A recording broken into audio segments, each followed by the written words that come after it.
बिस्मिल्लाहिर्रहमानिर्रहीम। Dear students, अस्सलाम वालेकुम वरहमतुल्लाहि वबरकातुहू। Data structures and algorithms course में क्यू का टॉपिक हमने स्टार्ट किया हुआ था और आज हम देखेंगे queue implementation using array. Because हमने प्रीवियस लेक्चर में ये डिस्कस किया कि क्यू डाटा स्ट्रक्चर को हम किसी भी प्रोग्रामिंग लैंग्वेज में इम्प्लीमेंट करने के लिए अरे और लिंक लिस्ट यूज़ करते हैं। तो आज हम क्यू इम्प्लीमेंटेशन अरे के साथ देखेंगे और हमारे सिलेबस में भी यही शामिल है, मतलब लिंक लिस्ट एंड अरे। तो आज हम बहरहाल अरे को डिस्कस करेंगे, implementation with array. Okay, we can easily implement queue by using linear arrays. There are two variables that is front and rear that are implemented in the case of every queue. तो ये हमने previously बड़ा detail से discuss कर लिया कि front और rear दो पोजीशंस हैं। रियर से हम वैल्यूज़ इंसर्ट करते हैं, ठीक है, और फ्रंट से हम वैल्यूज़ डिलीट करते हैं। गेट कह सकते हैं आप उसको, वैल्यूज़ गेट करते हैं। Front and rear variables point to the position from where insertions and deletions are performed in a queue. Insertion rear से होगी, ठीक है जी, ये आपकी इंसर्शन है और ये होगी रियर से, ठीक है, और जो डिलीशन है वो आपकी फ्रंट से होगी। Okay, initially the value of front and rear of Q is -1 which represents an empty Q. तो ये हमने कल भी थोड़ा सा इसको देखा था, गो के कल अभी चूंकि चीज़ें ज़्यादा क्लियर नहीं थी या फिर हमारे पास कोई ग्राफिकल रिप्रेजेंटेशन नहीं थी। तो ये देखें, जब आप अरे के ज़रिए से इम्प्लीमेंट कर रहे होंगे क्यू को, तो स्टार्ट पे फ्रंट और रियर इनकी वैल्यूज़ -1 होगी, ठीक है जी। आपकी ये अरे है, अरे ऑफ साइज 6 सॉरी, चूंकि 5 तक तो इंडेक्स जा रहा है, साइज इसका 6 है और इंडेक्स इसका 5 तक जा रहा है। और अभी फ्रंट और रियर की वैल्यू -1 है because there is no element inserted in the Q.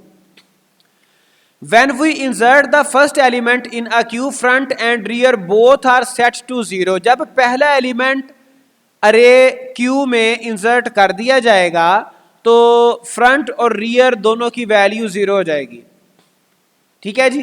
The same way जैसे यहां पे पिक में दिखाया हुआ है, एक वैल्यू एंटर की है, 0 इंडेक्स पे आई है और साथ ही फ्रंट और रियर की वैल्यू भी 0 0 हो गई। ये एच हमने यहाँ पे इंसर्ट करवाया। अब हम एक एग्जांपल देखते हैं। वेन एवर, उससे पहले थोड़े से रूल देख लें। Whenever we insert a new element the rear gets incremented, that is rear equal rear +1। जब हमने नया एलिमेंट इंसर्ट करना है तो वो अभी रियर की वैल्यू 0 है ना, तो उसकी वैल्यू रियर +1 होगी, रियर की वैल्यू 1 होगी, यानी कि नया एलिमेंट यहां पे इंसर्ट होगा। उसके बाद जब मजीद नया इंसर्ट करना है वो फिर 1 + 1 वो फिर 2 पे इंसर्ट होगा। So that whenever we insert a new element the rear gets incremented, rear की वैल्यू उसमें इजाफा होगा, right. When we delete an element the front gets incremented। और जब हम वैल्यू को डिलीट करेंगे, फर्ज करें ये हमारे पास चल रहा है, ये अरे हमारी फिल हो गई, रियर में आ गया 3, ठीक है, रियर में 3 आ गया, रियर यहां तक पहुंच गया, रियर इस इंडेक्स को पॉइंट आउट कर रहा है। हमने वैल्यू करनी है डिलीट, तो फ्रंट की वैल्यू 0 थी, ये वैल्यू हम डेफिनेटली वैल्यू हम फ्रंट से डिलीट करेंगे। जब हमने इसको डिलीट किया तो फ्रंट की वैल्यू प्लस होगी, इसमें +1 होगा तो फ्रंट की वैल्यू 1 हो जाएगी, ठीक है। अगेन इसको देखें, whenever we insert a new element the rear gets incremented, when we delete an element the front gets incremented, right, front में इंक्रीमेंट होगा। Array implementation of a queue containing 5 elements along with the respective values of front and rear is shown in the following figure.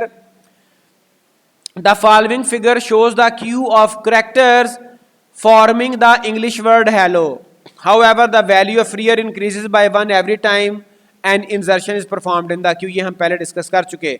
तो ये 5 यहाँ पे insertions की English word hello के साथ. जब पहला करेक्टर इंसर्ट हुआ तो उस वक्त फ्रंट और रियर, मैं यहाँ पे सेपरेट आपको बता देता हूँ, फ्रंट और रियर, एक वेरिएबल फ्रंट है, एक है रियर. शुरू पे तो दोनों -1 थे. जब एच इंसर्ट किया तो फ्रंट भी 0 हो गया, रियर भी 0 हो गया. जब ई इंसर्ट किया तो फ्रंट तो 0 ही है, फ्रंट ने इंक्रीमेंट होना जब डिलीशन होगी. रियर में 1 का इजाफा हो गया, रियर में हो गया 1. ठीक है. फर्स्ट एल इंसर्ट हुआ तो आर की वैल्यू, रियर की वैल्यू 2 हो गई.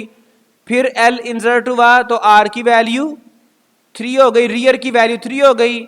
ओ जब हमने क्यू में इंसर्ट किया तो रियर की वैल्यू 4 हो गई. Right. Okay. Since no deletion is performed in the queue till now, अभी तक कोई डिलीशन तो नहीं ना हुई. Therefore, the value of front remains 0. Whenever any deletion takes place here, तो जो front की value है वो increment हो जाएगी. After inserting an element into the queue shown in the figure, the queue will look something like following. वो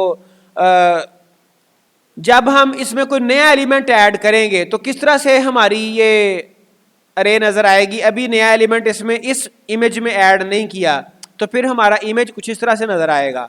नई value हमने जी इंसर्ट की. जब जी इंसर्ट किया तो रियर में भी 5 हो गया. ठीक है. Q after inserting N element, the value of rear will become 5 while the value of front remains same, which is 0. Okay, after deleting an element, the value of front, okay, value of front will increase from -1 to 0. जब हम after deleting an element, the value of front will increase from 0 to 1. जब हम पहली value delete करेंगे अपनी Q में से, तो चूंकि फ्रंट की वैल्यू अभी तक तो 0 थी तो वो 0 से 1 हो जाएगी, इंक्रीज कर जाएगी. However, the queue will look something like following. जब हमने पहली वैल्यू डिलीट की तो फ्रंट 1 हो गया और जो पहली वैल्यू थी वो अब यहाँ पे you can't see because that value has been deleted. Right. Okay. Algorithm to insert any element in a queue. एक एल्गोरिदम होता है जो कि जनरल इंस्ट्रक्शंस हों. Check if the queue is already full by comparing rear to max -1. हमने सबसे पहले check करना है कि क्या क्यू फुल तो नहीं है. रियर की जो भी वैल्यू है उसको हम कंपेयर करेंगे मैक्स -1 के साथ. मैक्स जैसे मैंने आपको बताया था कि अरे का साइज था 6 और 6 -1 5 उसका इंडेक्स के साथ उसको कंपेयर करेंगे. ठीक है जी. अगर तो उसके बराबर है तो फिर डेफिनेटली आपकी अरे जो है वो फुल हो चुकी हुई है. अगर रियर में 5 आ गया है तो अरे आपकी फुल है. If so then return an overflow error. अगर ऐसा है तो एरर जाएगा कि queue is full and overflow. जब पानी की टैंकी फुल हो जाती है तो क्या होता है, ओवरफ्लो होता है ना. If the item is to be inserted as the first element in the list, अब ये अगली if condition लगी हुई है. If the item is to be inserted as the first element in the list, in that case, set the value of front and rear to 0. अब ये जो question था जुल्करनैन का कि वो 0 कैसे होगा, वो हम खुद करेंगे. एल्गोरिदम जो है वो इंस्ट्रक्शंस हम देते हैं कंप्यूटर को. ठीक है. जब पहली वैल्यू इंसर्ट होगी तो हमने सेट करनी है वैल्यू फ्रंट और रियर की 0 and insert the element at the rear and. तो रियर एंड पे जो कि करंटली 0 होगा वहां पे हम एक वैल्यू इंसर्ट कर देंगे. What does it mean? At the 0th index of array we will insert the first element. Okay, otherwise keep increasing the value of rear and insert each element. अगर वो पहला नहीं था तो फिर क्या करेंगे, फिर आप रियर की वैल्यू इंक्रीज करते जाएंगे और एलिमेंट इंसर्ट करते जाएंगे one by one, having rear as the index. Rear आपका इंडेक्स है, जब भी नई वैल्यू ऐड करेंगे रियर इंक्रीज होगा और वैल्यू ऐड कर देंगे। ओके, जैसे यहां पर देखें ये स्टेप वन क्या होगा, if rear equal max minus one. अब अगर हम प्रोग्रामिंग लैंग्वेज की बात करेंगे तो वहां पर हम बकायदा कोड लिखेंगे। हमें पता है प्रोग्रामिंग लैंग्वेज में सिंगल इक्वल असाइनमेंट ऑपरेटर होता है, खासतौर पर सी प्लस प्लस में। इक्वालिटी चेक करने के लिए हमें डबल इक्वल यूज करना पड़ेगा, but it is an algorithm. Algorithm एक इंस्ट्रक्शंस होती हैं टू अंडरस्टैंड, उसमें स्पेसिफिक कोड को, सिंटैक्स को फॉलो नहीं किया जाता। बहरहाल चेक किया जा रहा है, अगर तो रियर मैक्स माइनस वन के बराबर है तो ओवरफ्लो एरर आएगा कि क्यू आपकी अरे आपकी फुल है। गो टू स्टेप, आगे किसी स्टेप पे आप जाएंगे, एंड ऑफ इफ हो गई, ठीक है, ये पहला स्टेप है। सेकेंड इफ लग गई, if front equal minus one and rear equal minus one. अगर फ्रंट और रियर माइनस वन है तो फिर क्या करना है, फिर हमने पहले फ्रंट और रियर को 0 0 करना है। ठीक है जी, set front equal rear equal 0, दोनों 0 के बराबर सेट हो गए। एल्स के केस में क्या करना है, अगर ऐसा नहीं है, अगर फ्रंट और रियर माइनस वन नहीं थे, इट मीन्स के आपकी क्यू में एलिमेंट्स मौजूद थे, फिर क्या करना होता है, फिर आपने रियर को इंक्रीमेंट करना है और वैल्यू इंसर्ट कर देनी है। Set rear equal rear plus one, rear को इंक्रीमेंट किया, इंडेक्स बढ़ गया, अगले इंडेक्स पे जाके आपने वैल्यू इंसर्ट करनी है और एंड ऑफ इफ। ठीक है जी।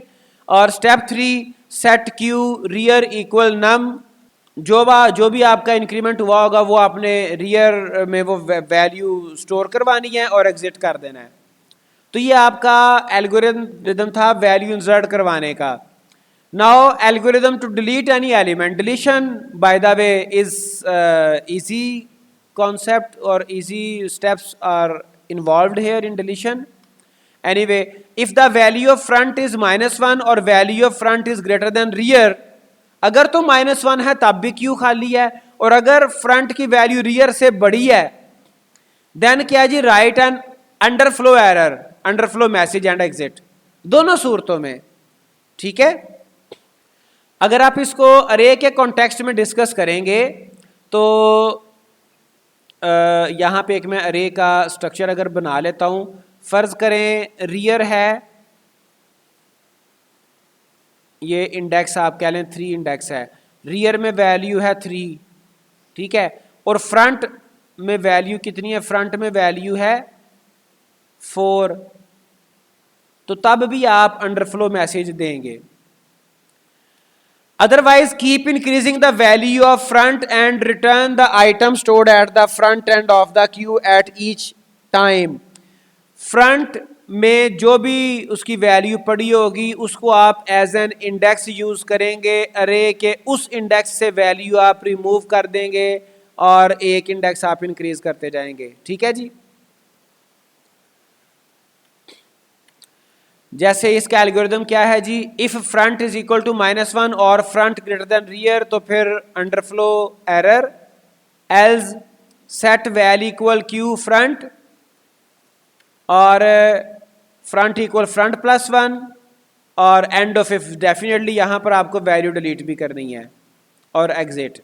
तो ये आपका डिलीट का एल्गोरिदम था। अभी ये तो हमारे एल्गोरिदम, मतलब हमने इसको सूडो लैंग्वेज में, सूडो कोड की सूरत में देख लिया है। अब हम इसकी इम्प्लीमेंटेशन देखेंगे सी लैंग्वेज के साथ। तो स्टेप बाय स्टेप मैं आपको एक्सप्लेन भी करता जाऊंगा। असल हमारा डाटा स्ट्रक्चर एल्गोरिदम कोर्स में असल जो पर्पस होता है वो होता है हमने अपने डिफरेंट एल्गोरिदम्स को एनालाइज करना है। तो इसका जो कॉम्प्लेक्सिटी थी वो हम प्रीवियस लेक्चर में बहरहाल देख चुके हैं, लेकिन एल्गोरिदम मैं आपको करवाता हूँ। ये हेडर फाइल्स इंक्लूड कर दी, stdio स्टैंडर्ड इनपुट आउटपुट और stdlib स्टैंडर्ड लाइब्रेरी, और ये हमने एक मैक्स साइज डिफाइन किया 5 के साथ, और ये 3 फंक्शंस हैं, सिग्नेचर आ गए। तो ये 3 जो है मेथड आ गए, उनके सिग्नेचर आ गए। यानी कि ये मेथड आगे हम बनाएंगे, इंसर्ट, डिलीट और डिस्प्ले। अब उसके बाद बाय डिफॉल्ट फ्रंट और रियर की वैल्यू -1 है और हमने एक अरे बनाई इंट टाइप की, अरे का नाम है क्यू और उसको हमने मैक्स साइज के साथ उसका साइज मैक्स साइज दे दिया। मैक्स साइज क्या है जी? 5। ठीक है जी। मेन फंक्शन में हमने एक वेरिएबल लिया चॉइस, ठीक है जी, while choice not equal 4। Choice जब तक 4 नहीं होती उस वक्त तक ये चलेगा। नॉट इक्वल 4 का मतलब क्या है? 0 1 2 3 5 सो ऑन -1 हर एक पे चलेगा। जब 4 के अलावा हर एक पे चलेगा लेकिन 4 पे नहीं चलेगा। जब 4 आएगी वैल्यू चॉइस में, जब चॉइस में 4 आएगी उस वक्त ये वाइल लूप टर्मिनेट कर जाएगा। अब ये आगे हमने कुछ प्रिंट आउट करवा दिया, मेन मेन्यू ये लिखा हुआ है सिर्फ, और उसके बाद ये एक वैसे एक लाइन से प्रिंट करवा दी। अब ये हमने बैकस्लैश n आपको पता है यूज होता है ये नई लाइन के लिए। 1 प्रेस करेंगे तो क्या काम होगा जी? 1 प्रेस करने पे काम होगा इंसर्ट एन एलिमेंट, 2 प्रेस करने पे क्या होगा? डिलीट एन एलिमेंट, 3 प्रेस करने पे क्या होगा? Display the Q. Choice not equal 4 यहाँ पे सिर्फ हमने अरे लगा दिया। वो थोड़ा सा आगे चलेंगे ना फिर आपको मजीद आइडिया हो जाएगा ये हमने 4 पे क्यों लगाया, नॉट इक्वल 4 पे। 3 पे इसलिए नहीं लगाया कि 3 हमने यूज किया है चॉइस डिस्प्ले क्यू करने के लिए। ये देखें डिस्प्ले द क्यू के लिए हम 3 वैल्यू ले रहे हैं। 4 पे हम क्या कर रहे हैं? 4 पे हम एग्जिट कर रहे हैं, तो एग्जिट को ही, एग्जिट वैल्यू को ही हमने यहाँ पे वाइल में भी यूज कर लिया। ठीक है, इसका और भी तरीका हो सकता था इसको मैनेज करने का, लेकिन उसने एक ही वैल्यू चॉइस के ऊपर स्विच स्टेटमेंट भी चलाई हुई है और चॉइस की वैल्यू के साथ उसने वाइल को भी कंट्रोल किया हुआ है। दोनों चीजों को उसने एक वेरिएबल के साथ कंट्रोल किया है। अदरवाइज इसका कोई और मैकेनिज्म भी पॉसिबल था। एनीवे, तो अब यहां पे हमने enter the choice, enter your choice और चॉइस में करवा लिया स्कैन एफ। अब स्विच में हमने चॉइस जो है ना वेरिएबल पास कर दिया और चॉइस में डेफिनेटली ये हमने जो इंस्ट्रक्शन दी हैं 1 2 3 4 कुछ भी यूजर एंटर कर सकता है। अगर 1 2 3 4 के अलावा कुछ एंटर करेगा तो स्विच के अंदर एक डिफॉल्ट केस होता है, वहां पे मूव कर जाता है, वो आपने प्रीवियस क्लासेस में पढ़ा होगा।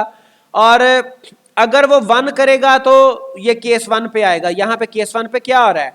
इंसर्ट फंक्शन कॉल हो रहा है और इंसर्ट फंक्शन कॉल होने के बाद ब्रेक हो रही है। फिर यहां से जब ब्रेक होगा स्विच से बाहर आएगा अल्टीमेटली, फिर उसने वाइल के अंदर आना है, फिर ये प्रिंट हो जाएगा।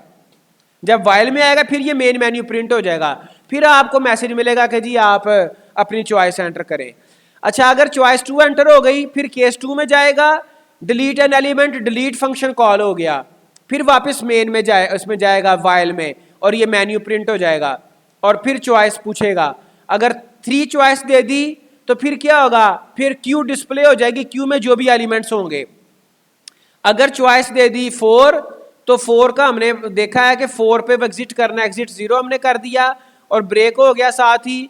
और अगर 1 2 3 4 के अलावा कोई वैल्यू यूजर इनपुट देगा तो फिर डिफॉल्ट पे आएगा। डिफॉल्ट में क्या किया हुआ है? Enter valid choice.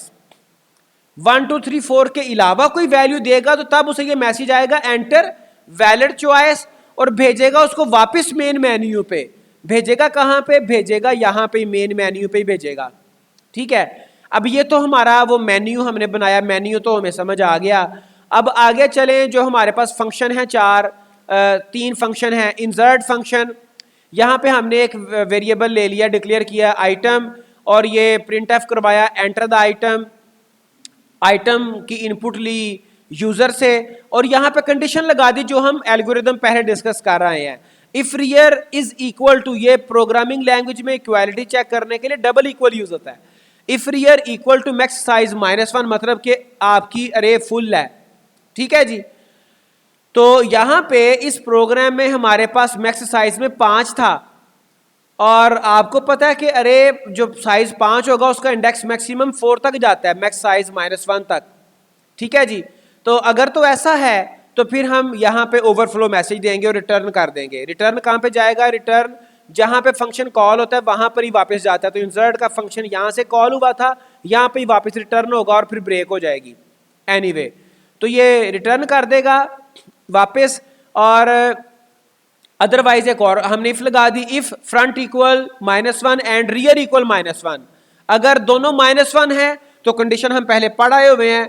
इसका मतलब ये है कि जी अभी क्यू अरे बिल्कुल खाली है, तो पहला एलिमेंट इंसर्ट होना तो फ्रंट और रियर को 0 से हम इनिशियलाइज कर देंगे, ठीक है। और अगर ये -1 नहीं है तो फिर क्या होगा? एल्स में क्या होगा? हम रियर में रियर +1 करेंगे, रियर में एक का इजाफा करेंगे और फिर ये काम करने के बाद हम क्यू ऑफ रियर, रियर की जो भी वैल्यू होगी, या तो अगर पहले -1 था तो रियर की वैल्यू 0 होगी, और अगर -1 नहीं था तो जो भी उसकी प्रीवियस वैल्यू थी उसमें +1 करके वो वैल्यू यहां पर उस इंडेक्स पे हम ये आइटम जो हमने यूजर से लिया होगा, जो हमने यूजर से इस इंसर्ट फंक्शन में लिया था, ये वाला एंटर द आइटम एलिमेंट, तो वो आइटम हम यहां पे नेक्स्ट इंडेक्स पे इंसर्ट करवा देंगे और इधर मैसेज प्रिंट करवा देंगे वैल्यू इंसर्टेड। ये इंसर्ट फंक्शन हो गया। डिलीट पे आ जाएं, यहां पे भी एक आइटम का वेरिएबल आ गया, इफ फ्रंट इक्वल -1 या फिर front is greater than rear. ये हम सारा एल्गोरिथम पीछे पढ़ आए हैं। तो फिर अंडरफ्लो एरर आएगा, रिटर्न कर देगा एल्स। एल्स क्या जी? Item equal queue of front, उस अरे के फ्रंट से क्या करेगा? वो जो अरे ऑफ फ्रंट की जो वैल्यू है वो आइटम में सेव करेगा और क्या करेगा? इफ फ्रंट इक्वल रियर, अगर फ्रंट और रियर आपस में बराबर हैं सेम लोकेशन पे, मतलब इसका मतलब ये है फ्रंट और रियर अगर दोनों सेम वैल्यू रखते हैं, इसका मतलब ये है कि उसमें अरे में सिर्फ एक ही वैल्यू है, अरे की वैल्यू सिर्फ अरे में सिर्फ एक ही वैल्यू है क्यू में, ठीक है। तो फिर हम क्या करेंगे? फिर फ्रंट और रियर में -1 कर देंगे। एल्स अगर फ्रंट इक्वल एल्स में फ्रंट इक्वल फ्रंट +1 करेंगे, अगर वो दोनों बराबर नहीं है तो फिर फ्रंट में एक का इजाफा होगा और यहां पे आपकी एक वैल्यू डिलीट हो जाएगी, ठीक है जी। अब डिस्प्ले में क्या करना है? डेफिनेटली यहां पर हमारी कोई लूप लगी होगी, लेकिन उससे पहले कंडीशन लगा दी, इफ इंट आया आई, इफ रियर इक्वल -1। अगर रियर में -1 है तो इसका मतलब ये है कि हमारी अरे वैसे ही खाली है, ठीक है, एम्प्टी है हमारी क्यू। एल्स प्रिंटिंग वैल्यू यहाँ पे फॉर लूप लग जाएगी, i equal front, i is less than equal rear, i +1, i ++, ठीक है जी। तो फ्रंट की वैल्यू आई में चली जाएगी, जहां पे भी आपका, जहां से आपकी क्यू स्टार्ट हो रही है, might be possible it is starting from 0 और स्टार्टिंग फ्रॉम 1। अगर कोई एलिमेंट डिलीट नहीं हो गए तो फिर वो 0 पे ही होगा इंडेक्स, जैसे मैंने आपको यहां पर दिखाया था, शुरू पे 0 पे ही होता है। जब कोई एक आध एलिमेंट हम डिलीट करते हैं फिर वो उसका फ्रंट 1 भी हो जाता है, बाय डिफॉल्ट शुरू पे फ्रंट 0 होगा, ठीक है। एनीवे फ्रंट की वैल्यू हमने आई में स्टोर करवा दी और आई ने जाना कहां तक है? रियर तक जाना है, और आई में ++ होगा और क्यू ऑफ आई को हम प्रिंट करवा लेंगे, ये आपकी सारी क्यू डिस्प्ले हो जाएगी। इतना सही है आपका प्रोग्राम है। इसको हम चला के देखते हैं। F11 से हम इसको कंपाइल एंड रन करते हैं, तो यू कैन सी हियर ये आपका प्रोग्राम कंपाइल हो रहा है, ये रन हो चुका।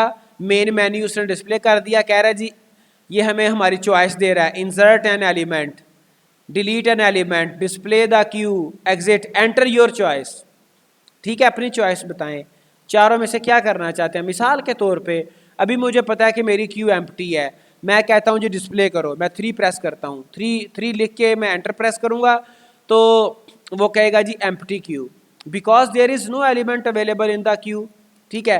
फिर कहता है जी मैं अगेन यहाँ पे अपनी चॉइस देता हूँ, मैं 2 लिख देता हूँ, 2 चॉइस, डिलीट एलिमेंट। अब मुझे पता है क्यू में कुछ भी नहीं है, ठीक है, तो मैसेज आएगा अंडरफ्लो, ठीक है। अगर कोई एलिमेंट नहीं है तो अंडरफ्लो का मैसेज आना चाहिए। तो बाकी क्या बचा? बाकी बचा एग्जिट, ठीक है। एग्जिट पे तो मैं दबाऊंगा तो एग्जिट कर जाएगा। अब ये है वो जो वाइल लूप में हमने 4 लगाया हुआ था, वाइल चॉइस नॉट इक्वल 4, ठीक है। ये है, ये 4 प्रेस करने से स्विच से भी एग्जिट करेगा और वाइल से भी एग्जिट कर जाएगा। अगर मैंने डिलीट भी करके देख लिया, अंडरफ्लो एरर आ गया, डिस्प्ले भी करवा लिया, इंसर्ट करना है तो फिर मैं 1 प्रेस करूंगा। अब वो मुझसे चॉइस पूछेगा, एंटर द एलिमेंट। जो इंसर्ट फंक्शन में हमने देख लिया, आइटम के अंदर हमारा एलिमेंट जाएगा, आइटम वेरिएबल में मैंने यहाँ पे लिख दिया 12, ठीक है। तो वो यहाँ पे उसने 12 लिखने के बाद प्रिंट करवा दिया वैल्यू इंसर्टेड, ठीक है जी। मैं फिर इंसर्ट करवाता हूँ, मैं 1 प्रेस करता हूँ, फिर कहेगा कि जी एंटर द एलिमेंट। 12 के बाद मैं कहता हूँ कि जी 15, फिर मुझे मैसेज आ जाएगा वैल्यू इंसर्टेड। मैं फिर इंसर्ट करवाता हूँ, ठीक है जी। तो फिर मुझे एलिमेंट पूछेगा कि कौन सा एलिमेंट इंसर्ट करवाना है, मैं लिखता हूँ 18, ठीक है जी। मैं फिर इंसर्ट करता हूँ, मैं लिख देता हूँ 21, राइट। अब 4 मैंने एलिमेंट्स इंसर्ट करवा दिए हैं, 12, 15, 18, 21। अब मैं इनको डिस्प्ले करता हूँ। डिस्प्ले के लिए मुझे 3 प्रेस करना है, तो ये देखें 12, 15, 18, 21 आ गए। सबसे पहले 12 था, फिर 15 इंसर्ट किया था, फिर 18, फिर 21। As we are implementing queue, तो क्यू में आपको पता है first in first out behaviour है, ठीक है। जो पहले एंटर हुआ वो पहले डिलीट होगा, फ्रंट से डिलीट होगा। मैं डिलीट करता हूं, मैं चॉइस यूज करता हूं सेकंड चॉइस डिलीट, तो उसने कह दिया जी वैल्यू डिलीटेड, ठीक है। नाउ वी कैन चेक कि कौन सी वैल्यू डिलीट हुई है। 4 वैल्यूज एंटर की थी, 12, 15, 18, 21। मैं चेक डिस्प्ले करवा लेता हूं। 3 से मैंने डिस्प्ले करवाया तो 12, चूंकि मैंने सबसे पहले 12 इंसर्ट की थी तो 12 डिलीट हो गई, 15, 18, 21 अभी मौजूद हैं, ठीक है। तो इस तरह से ये चलता जाएगा। फिर मैं डिलीट करवा देता हूं 2 के साथ, फिर मैं डिलीट करवा देता हूं। अब ये डिलीट हो रही हैं, अब ये सारी वैल्यूज डिलीट हो चुकी। मैं फिर डिलीट पे डिलीट चॉइस अगर यूज करूंगा, अब क्या आएगा, अंडरफ्लो एरर, अंडरफ्लो उसने एरर देना है, ठीक है जी, अंडरफ्लो एरर आ गया, ठीक है। अगर मैं इसको डिस्प्ले करवाऊंगा तो वो कहेगा कि जी नो एलिमेंट या एम्प्टी क्यू। बात समझ आई। अगर मैं अपनी कैपेसिटी से ज़्यादा इंसर्ट करवाऊंगा तो फिर देखिएगा 1 मैंने चॉइस यूज़ की, 12 इंसर्ट कर दिया, फिर 1, 15 इंसर्ट कर दिया, फिर 1 मैंने 18 इंसर्ट कर दिया, फिर 1 मैंने 21 इंसर्ट कर दिया, फिर 1 अभी तक वैल्यू इंसर्ट हो रही है, मैंने 24 इंसर्ट कर दिया, वैल्यू इंसर्टेड 24 भी इंसर्ट हो गया, ठीक है जी।